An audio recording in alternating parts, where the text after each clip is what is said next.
Welcome to Health, Wellbeing and Lifestyle, where professionals in the field educate, inform and inspire the community to live healthier and more balanced lives and live the lifestyle they love. Our first guest for today is root cause and somatic therapist Nicole Healy, and she'll be talking about life beyond your loved one's addiction. Welcome, Nicole. Thank you for having me. So, is there life beyond our loved one's addiction?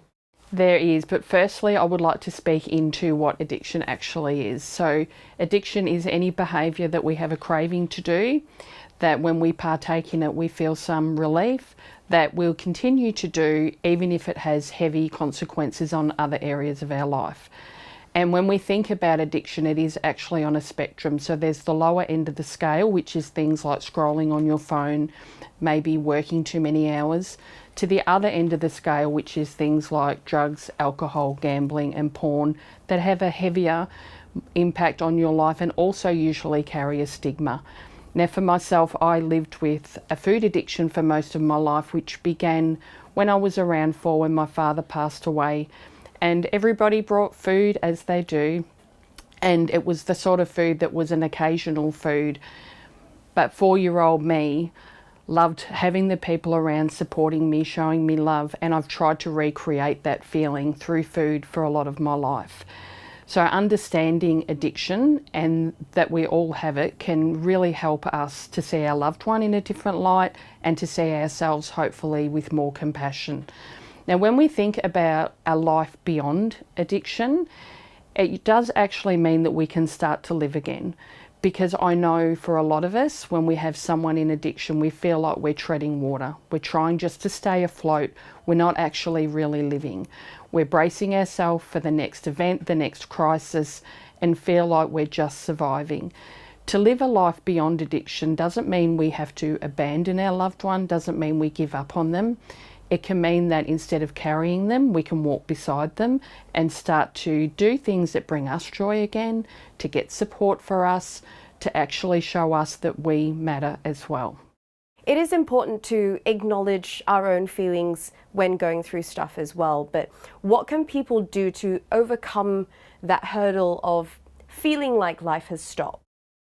I think the first thing you can do is be aware that that is what's going on. Really look at your life and how you feel in it, not just what it looks like, and to give yourself permission to try to seek some change, to maybe get some support, but to start to do things that show you that you matter too.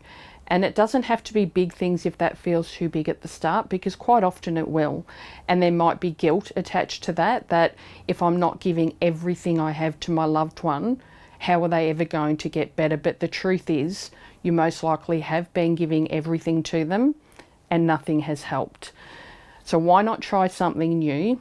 And this can be a way to do it without guilt. Go, well, I've given everything to them that I possibly can. It hasn't worked. Maybe I need to start to care for me too. I can't continue to pour from an empty cup. Maybe if I start to care for me, I can show up in ways that are more engaging, that may become more from love than fear, that come from seeing our person beyond the addiction. I think it's really valuable for us to think about even what did I used to like to do before addiction come along, and maybe do more of that. Just start to live again and know that it is possible. We don't have to be weighed down in the chaos. We can still love our person and we can live again.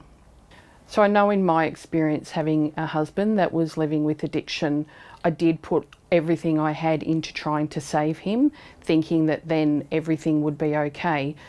But I was suffering, he was suffering, and our children were suffering. And I knew something had to change. I was full of anxiety. I wasn't sleeping.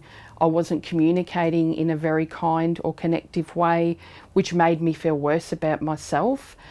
So starting to actually take a breath, to step back and really look at what was working and what wasn't working was really helpful.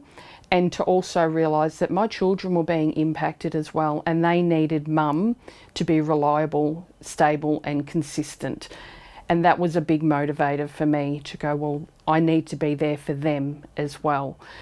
So when we start to think about the bigger picture, not just our loved one who is in addiction, we can start to see that we do need to make change. And the impacts of doing that do mean that as a family, whether that's your partner that's in addiction, whether it's one of your children, sibling, parent, friend, everyone else that loves you is missing you as well, just like you're missing your loved one. And you deserve those connections with everybody else, and they are waiting for you to connect with them as well. And this also will help your loved one in addiction because it takes the spotlight off them. It can help them to see that everybody is still thriving, everyone is still getting on with life. They haven't abandoned me, they're just trying to show me a different way. Given your lived experience, but also the fact that you are a professional in your field, what advice do you have for anyone watching who is struggling to take that first step? I think the first thing is to maybe just take a breath. And I know that sounds simple, but we probably have forgotten to breathe. We're holding on. Just take a breath and maybe give yourself some space to look at what's working and what's not working, and definitely seeking professional advice. It's a really hard space to navigate, and doing it on your own can actually sometimes make things worse. And we want our loved ones to get support, so maybe we need to lead the way and show them this is the way to do it. It is important too to note that for us loved ones, we might be feeling heartbroken, rejected even, abandoned. We might feel like our loved one doesn't care about us. But when we think back to what addiction actually means, we know that's not true. So just remember to keep that in mind when you do start to step forward for yourself. They aren't abandoning you. There is nothing wrong with you. You deserve to give yourself some care as well, and that will help them more than you shutting yourself down or abandoning yourself ever will. It's time to step forward. It's time to start to live again. Thank you so much for joining us today, Nicole. Thank you for having me. If you would like to learn more about life beyond your loved one's addiction or Nicole, you can check out her webpage on our website, healthwellbeingandlifestyle.com.au. And we will be back shortly after a break with another guest and another great topic.